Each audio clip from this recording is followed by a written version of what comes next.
Hydrocephalus is a condition where there is an excessive accumulation of fluid in the brain. There is no cure, and it is a lifelong disorder. The standard treatment, the shunt, has the highest failure rate of any medically implanted device. 50% fail within 2 years. Hydrocephalus is the #1 reason for brain surgery in kids. It's a very, very complicated research subject. Not a lot of people want to touch it. We're trying to find a cure for a medical condition that makes a lot of kids' lives completely miserable.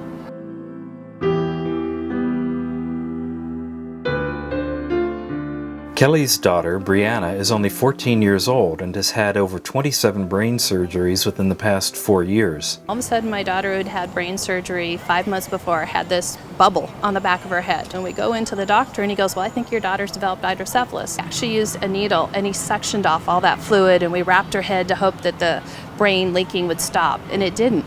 But my daughter, after 2 days, after he stuck that needle in with no anesthetic and drained off all that fluid, was crying to go back to the hospital to have him take the fluid back out again.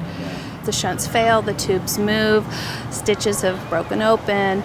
So she's been in and out of the hospital quite a bit over the last 4 years since she developed it. It's hard because there's not a lot out there. You're kind of creating the journey because doctors aren't sure what hydrocephalus is. So I don't know what I'm going to do when and if something comes up again.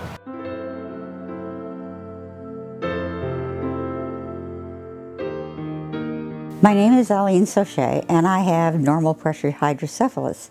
We also see hydrocephalus in the adults that can occur after trauma, after hemorrhage into the brain. So it's not just a disease that affects children. I didn't know I had normal pressure hydrocephalus until 10 years ago when I started having trouble walking. In addition to the 1 out of 1,000 children born with this, we also see adults that acquire it later in life, and it's life-threatening. We scheduled surgery and put in the shunt. I was really immediately better.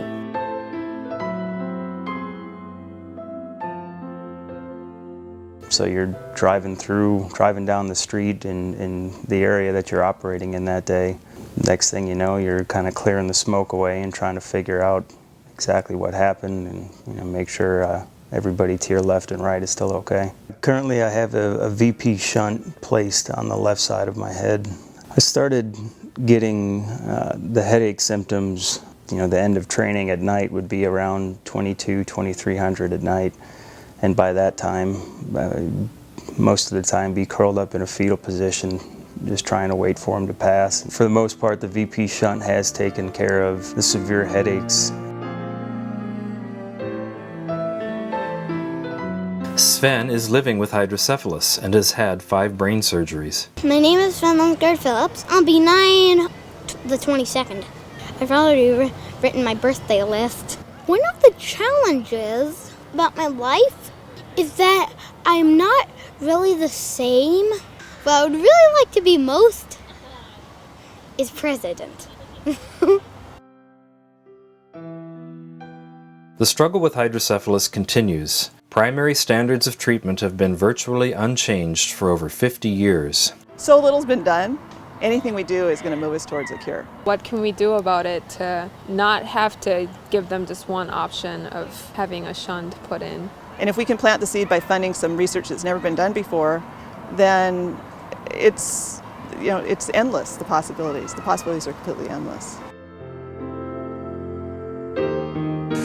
Further research or having dedicated research to find out exactly what causes it and how to fix it would be a huge help to somebody in my situation, and even more so, some of the younger newborns and infants that are diagnosed with it.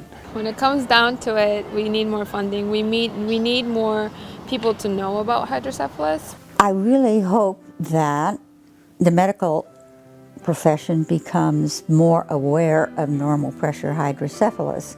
Any research that's done is going to move us in the direction of a better future. Anything is going to help.